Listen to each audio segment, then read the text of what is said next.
So this problem comes from 4C, and it says to find the savings plan balance after 18 months with an APR of 3% and a monthly payment of $200. So this particular problem involves the savings plan formula.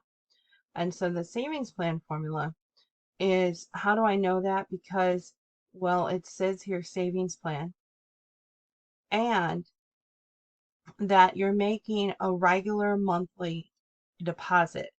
It doesn't have to necessarily be monthly, but it has to be a regular deposit, whether it is every um, month, every year.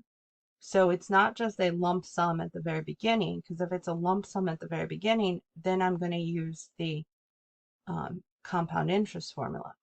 But this one is a monthly, so it's like you're taking $200 of your pay for the month and you're putting it aside into a savings account. And you want to know how much will that grow to after 18 months. So let's take a look at the formula sheet and let's look at that savings plan formula first. So this is our formula sheet, and I'm going to scroll down to page 2, and we have these formulas here. So the simple interest and the compound interest were formulas that we talked about in 4B, and in 4C we talk about the savings plan, and in 4D we talk about the loans. And so the one that I'm looking for is this one. And like I said, yes, you will see the word compound, but this one is for a lump sum, meaning I take $1,000 today and I put it away, and then I want to see how much it grows. A savings plan is where you're making those savings every month, or savings once a year. I'm putting away $100 so that in a few years I can save for something. So we're using this formula. So what I'm going to do is I'm going to copy that formula onto my whiteboard here. And so the formula that I'm using looks like this. And I want to make sure that I carefully copy down all the parentheses that I see and all the variables that I see, and make sure that I'm not missing any of the operation symbols or any of the parentheses. And I'm going to put this all in my calculator so that I could calculate this out. Now, before I put it into my calculator, what I want to do is I want to write out from the wording the different variables. And so what I like to do is I kind of put all the variables off to the side here, and I say, okay, A. Well, A means the future amount. So we want to find the balance. When you want to find the balance in the future, that's my A. So this is what I'm looking for. The problem says after 18 months. So this is the time. And so the time is Y, and we need it in years. So this is the time, but it's in months. So I will convert the 18 months. 18 months is 1.5 years. To do it with my conversion factors, there are 12 months in 1 year. So when you multiply this 18 and then you divide by 12, you're going to end up with 1.5. So I'm going to put that for Y. Then I'm going to go through here. I'm going to say an APR 3%. So 3%. But I have to write it in decimal form in this equation, so I'll put 0.03. Drop the decimal, drop the percent, move the decimal 2 places to the left.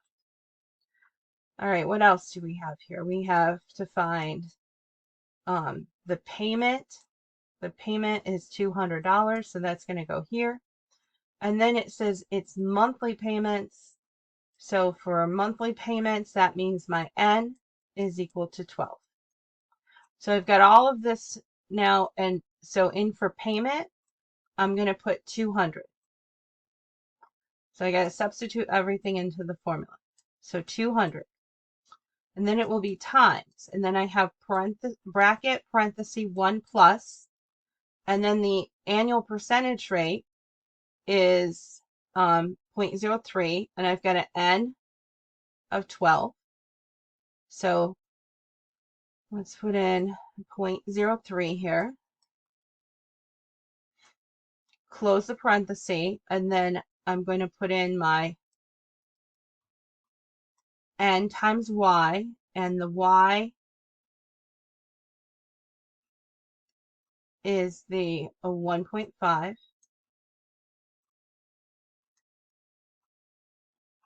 and my n is 12. That's not a 15, it's 1.5. So let me make sure I notate that there. And then divide by, and then it's the APR, or 0.03 divided by n. So now let's grab a calculator and let's put this in. Now, I would say take the TI-83, 84, and put this all in one step.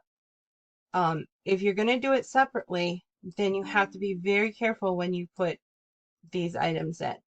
You have to follow the order of operations. So that means you're going to work inside the parentheses first. We've got multiple parentheses here. Then you would raise to the exponent. Then you multiply and divide from left to right, and then you add and subtract from left to right. So you got to finish this parenthesis first. You do inside here, and then you've got an additional parenthesis. And then the last thing you do is multiply by that 200. So, but instead, what I suggest is put it in the calculator as you see. Because you have this big display, you can put in, so oops, there we go, 200, and then make sure as you're entering it in, it matches what you have written on your paper. And then I have a bracket and a parenthesis, so I put 2 parentheses in here. And then it's 1 plus 0.03 divided by 12.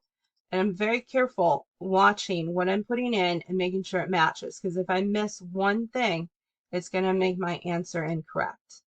And then I'm going to do caret symbol.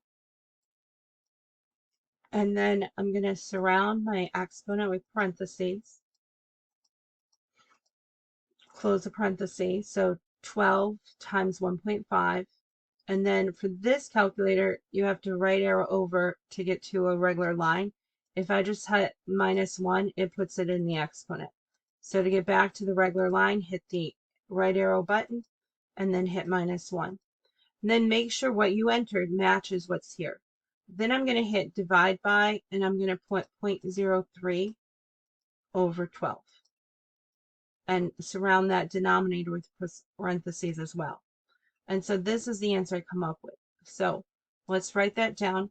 And then in the MyLab math, it asks us to round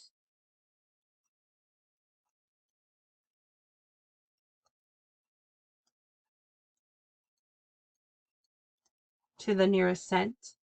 So the nearest cent is going to be the 100th place. So if that number is 5 or more, which it is, then this number with the arrow is going to be rounded up 1. So I'm going to end up with $3,677.53. So this is my answer for this type of problem. So this is a savings plan problem.